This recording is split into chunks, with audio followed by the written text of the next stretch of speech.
All right, here we go. This is a weapons platform, a weapons system that has become honestly pretty famous since the outbreak of the Russian invasion into Ukraine. The NLAW is one that, yeah, I mean, I feel like I see videos and stuff on it almost every day.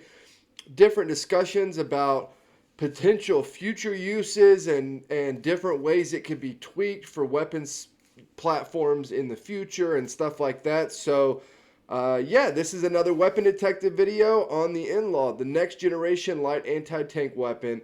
Is it that effective? Let's jump into it. The NLAW, which takes its name from the initials of Next Generation anti-tank weapon, has turned into one of the most mediatic weapon systems in Ukraine. Indeed, the combat reports show us that it is a highly successful anti-tank missile system. But its hybrid design also caused some debates. As the weapon detective, we are investigating the NLAW and the controversies around this unique weapon system. Please don't forget to subscribe to our channel before we start, and give us a thumbs up if you like our video. To be notified of our new videos, please click the bell button. Also, you can now click the join button to support our channel. And as always, we would greatly appreciate all the likes, comments, and shares.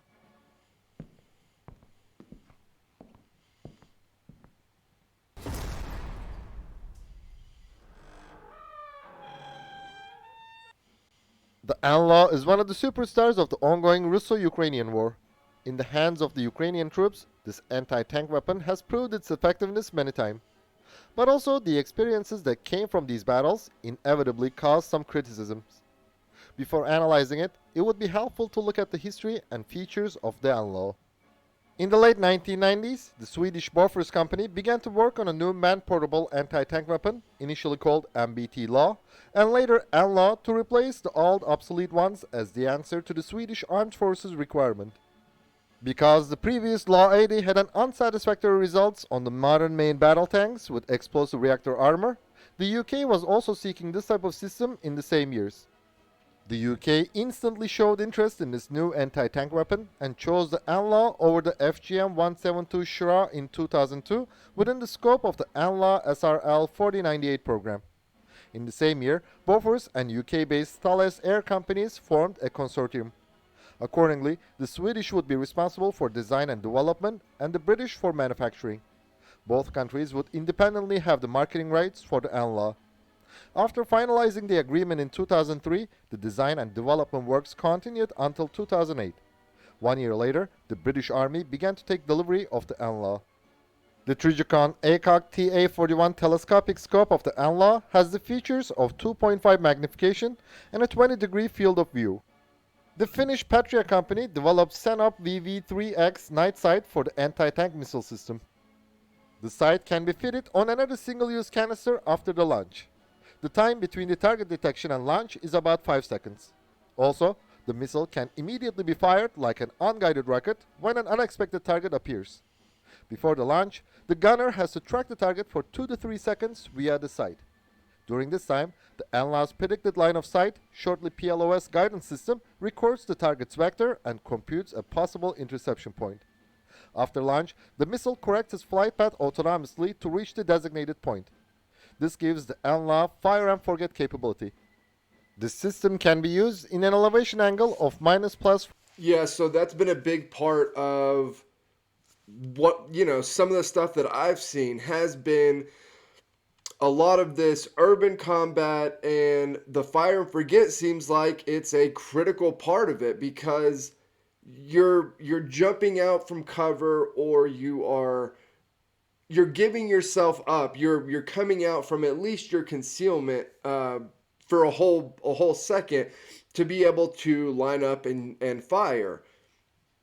So to not have to stay out in the open, I would feel like if I'm firing it, it's a pretty big deal, right? It's a pretty big deal to not have to stay out where I am completely visible to everything and everybody around me.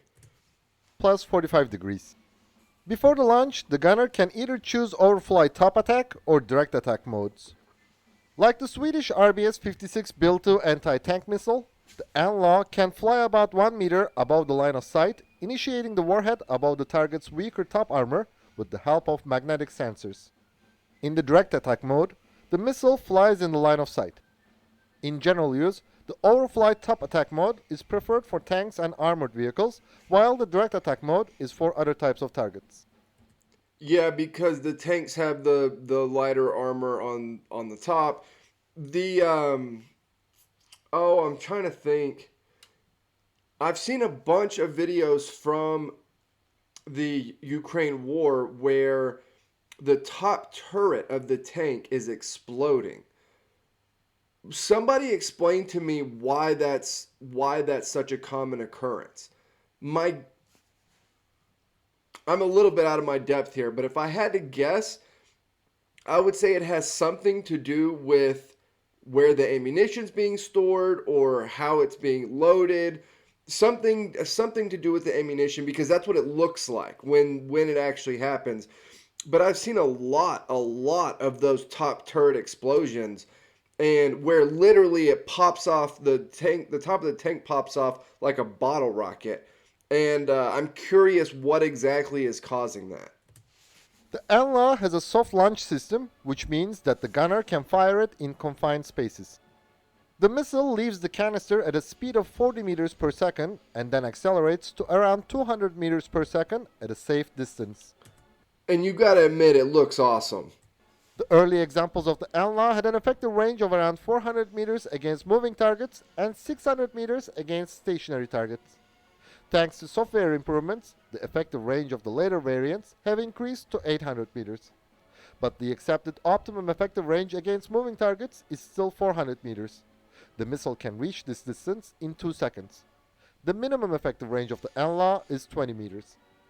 After the missile reaches the 1000 meter distance without finding the target, it activates the self-destruction mechanism automatically. The missiles and canisters have 20-year shelf life. I didn't know that. I didn't know that at all about the self-destruct mechanism. I'm not sure exactly what I thought would happen if it didn't reach a target or if it couldn't find its target, but I didn't know that it had a self-destruct mechanism once it got to 1,000 meters. I think that's what he said, 1,000 meters. Finland, Indonesia, Luxembourg, Malaysia, Sweden, Switzerland, Ukraine, and the United Kingdom are the users of the NLAW. Yeah, Ukraine's using the hell out of those things. Some sources claim that Lithuania and Saudi Arabia also have the system, but we cannot find any official confirmation for this information. Sweden and the UK designate the NLAW as Robot 57, shortly RB57, and K170A2 respectively. The NLAW has a length of 102 centimeters and a diameter of 150 millimeters, while the diameter of the missile body is 115 millimeters. The weight of the complete system is 12.5 kilograms. Its top speed is 200 meters per second. The NLAW's effective range is between 20 to 800 meters. Its high explosive anti-tank warhead can penetrate over 500 millimeters steel armor. According to some Ukrainian sources, the NLAW is responsible for a big part of the Russian army's ground vehicle losses in the ongoing war. Some even address that this system has destroyed 30 to 40% of tanks that Russia has lost. Yeah, and I'm looking at, and I'm gonna do a video if I can find one on. I think Build 2 was the weapon system that was sent to me that was sort of a precursor to the NLAW. I can't remember exactly how it worked, but I'm looking for a video that I can do that covers how to do it or how it worked. But I believe that's what we got to, was that it's a sort of kind of precursor to what the NLAW is.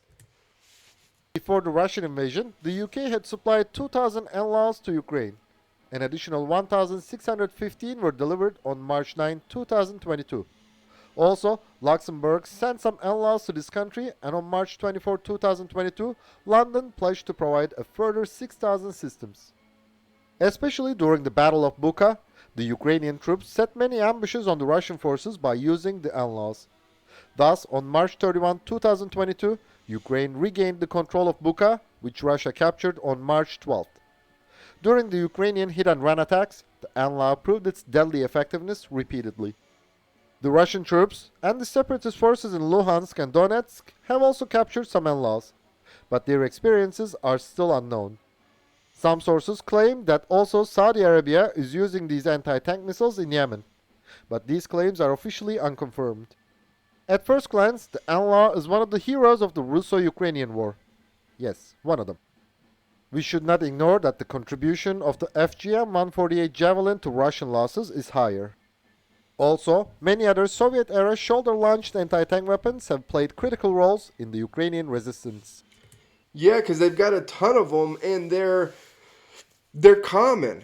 This has been one of the big things with this war in particular, but with a lot of historical, but more modern and just recently pre-modern conflicts. You, if you're going to have a functioning resistance, if you're going to have a functioning defense with modern-ish weapons, they can't be so overly complicated or so overly expensive, or they kind of have to be in like a middle ground. And I feel like things like the in-laws, things like the javelins, they're kind of able to fill that role well because they're not you're not sending them an F-35 and being like, all right, here you go, here's a new plane. You can train pilots, and we know it's a whole new system, but you'll figure it out after a while. Like, that doesn't really help if you send weapons like that. So there's been kind of this middle ground, but golly, there's been a shitload of Soviet era weapons all over the place, all over the world in conflicts, forever. But at least since the end of the Soviet Union, I feel like they have just been flooded everywhere. So it makes a ton of sense that when you have a defense like this, especially someplace that's a former Soviet state, that you're going to have a ton of these Soviet era weapons. I mean, God, the Russians themselves have a ton of Soviet era stuff. So, it would be too pretentious to give the Academy Award for the leading actor to the NLAW. There are some debates about the NLAW. Some experts argue that compared with the Javelin, the short-range and ill-guided NLAW is an unneeded anti-tank weapon. And according to them, the almost free-of-charge RPG-7 is a much more suitable solution for close-quarter combat. An assessment always depends on the points of view. So let's try to look at some of the facts about the NLAW from different angles. The NLAW is serving alongside with Javelin and RPG-7 in Ukraine. A Javelin missile without a launching unit is about 175,000 US dollars. The launch weight of the system is 22.3 kilograms. After being launched, the Javelin has to climb to an altitude of 60 meters in the direct attack mode and 150 meters in the overflight top attack mode, which limits the missile's close-quarter attack capability. But the Javelin's maximum effective range is 2,500 to 4,750 meters, depending on the command and launch unit. It can penetrate a 750mm armor supported by explosive reactive armor. An RPG-7 is $500 to $2,000. Its unguided rockets are $100 to $500. The launching weight of the RPG-7 is 7 kilograms. It has no overflight top attack capability. Depending on the rocket type, the system's effective range is between 300 to 700 meters. Doesn't look quite as sophisticated. Its PG-7VR rocket can penetrate a 600mm armor supported by explosive reactive armor at close range. The unit cost of the 12.5 kilogram NLAW is $30,000 to $40,000. It is suitable for close-quarter engagements, and its effective range is 800 meters. The NLAW can penetrate a 500mm armor supported by explosive reactive armor. So, depending on the point of view, we may say that the NLAW is an anti-tank weapon, which is less effective but cheaper than the Javelin, or more effective but more expensive than the RPG-7. Yeah, that's what I was gonna say, but it's kind of filling a middle ground role there, because it's filling a middle ground role because yes, it doesn't shoot as far, but it has the close range capabilities, but it can shoot further than the RPG-7. But it's obviously it's more expensive. It's filling a middle ground. And I feel like the US of all the countries should be able to appreciate this because I feel like we have a weapon system or platform for almost everything. Compared to the Javelin, It is useless in long range. But the NLAW is more effective system in close range. The unguided and low-cost RPG-7 is highly practical in close quarter. But the NLAW offers higher accuracy. Actually, all these points of views are valid because the NLAW is designed to replace neither the Javelin nor RPG-7. It fulfills the gap between them. So the NLAW is still a heavy, expensive and sophisticated anti-tank weapon in the eyes of an RPG-7 user. Yet, it is a less effective but lighter and cheaper solution than the Javelin. In the British Army, the Maneuver Support Company of the Infantry Battalion has an anti-tank platoon armed with 8 Javelin missile launchers. In other words, the FGM-148 is a battalion-level anti-tank weapon. But the NLAW is designed to be used by squad-level units. So it is a more practical solution for hit-and-run tactics and urban warfare. A single soldier can carry and operate it. But I feel like, especially in a conflict like the one with Russia and Ukraine, this is very practical. Contrast, a standard Javelin team consists of 2 persons. It is more beneficial for coordination to have the anti-tank weapon close by the attacking soldiers with assault rifles during an ambush. In other words, a long-range missile does not provide a particular advantage in this type of assault. The NLAW has a minimum effective range of 20 meters while the Javelin has 60 meters. So it is much more suitable for the suddenly appearing imminent threats in close combat.